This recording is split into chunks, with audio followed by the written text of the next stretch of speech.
जुगो जुग अटल साहिब श्री गुरु ग्रंथ साहिब महाराज जी की पावन हजूरी विच बैठी सारी संगत नूं वाहिगुरू जी का खालसा वाहिगुरू जी की फतेह।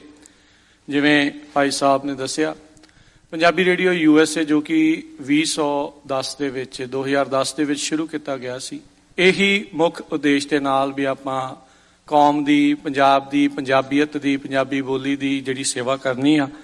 सो उस चीज़ दे विच जिहड़े एक नवां जिहड़ी खुशी का दिन वो आया आ। बे एरिए दे विच 1170 AM शुरू किया गया है। उस तो पहलों धन धन बाबा दीप सिंह जी शहीद उन्होंने प्रकाश दिहाड़े दियां जन्म दिहाड़े दियां आप सबनां नूं बहुत बहुत वधाइयां तुहानूं भेंट करदे आ। सो बड़े चिर तो मंग सी भी बे एरिए दे विच कारां च ट्रकां च चलण दे लई AM दे उत्ते जिहड़ा रेडियो होवे पंजाबी रेडियो USA, जिद्दां बाकी शहरां दे विच यूबा सिटी च 1450 AM दे उत्ते, सैक्रामेंटो च 1470 दे उत्ते, स्टॉकटन लोडाई च 1570, इस तरीके दे नाल फ्रेजनो च 1300 ते बेकरसफील्ड दे विच 1350 AM दे उत्ते चल रहा आ। हुण बे एरिए दे विच भी तुसीं पंजाबी रेडियो USA नूं 1170 AM दे उत्ते जिहड़ा ओह सुन सकोगे।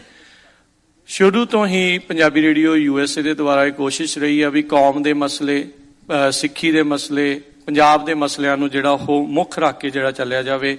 चाहे किसानी मोर्चा जिहड़ा होया आ, हुण जिहड़ा जीरे दे विच मोर्चा लग के हटिया पानी नूं लैके कौमी इंसाफ मोर्चा जो चल रहा आ, उन्हां सारियां दी जिहड़ी कवरेज आ वो करदे रहे आ। जदों इत्थे ओकलैंड दे विच किसानी मोर्चे दे लई मेन इत्थे रैली कड्ढी गई सी, उस दा सारा प्रसारण उदों किया गया।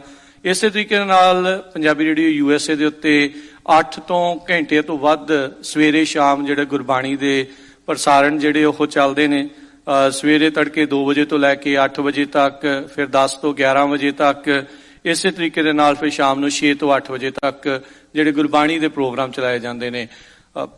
कोई किसी भी कमर्शियल मीडिया दे लई इन्ना चिर गुरबाणी चलाउणा वो लोकी मना करदे ने, पर आपां मुख उद्देश गुरु साहब नूं हाज़र नाज़र जान के जिहड़ा वो सारा कुछ करदे आ। सो उस नूं मुख रख के जिहड़ा चलदे आ, बाकी दीयां चीज़ां उस दे नाल नाल चलदियां आ।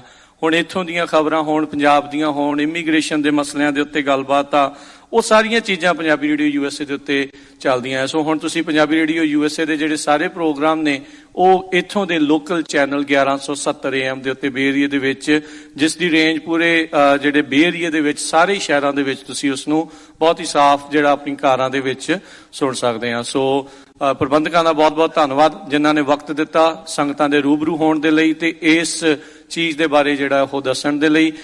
चिर तो चरोखी मंग सी भी पंजाबियां दी अपनी आवाज़ होवे, अपना मंच होवे।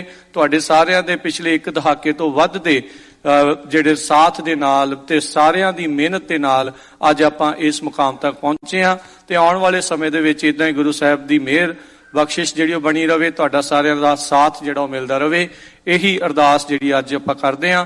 ते बहुत बहुत सारियां दा धन्नवाद। वाहिगुरू जी का खालसा वाहिगुरू जी की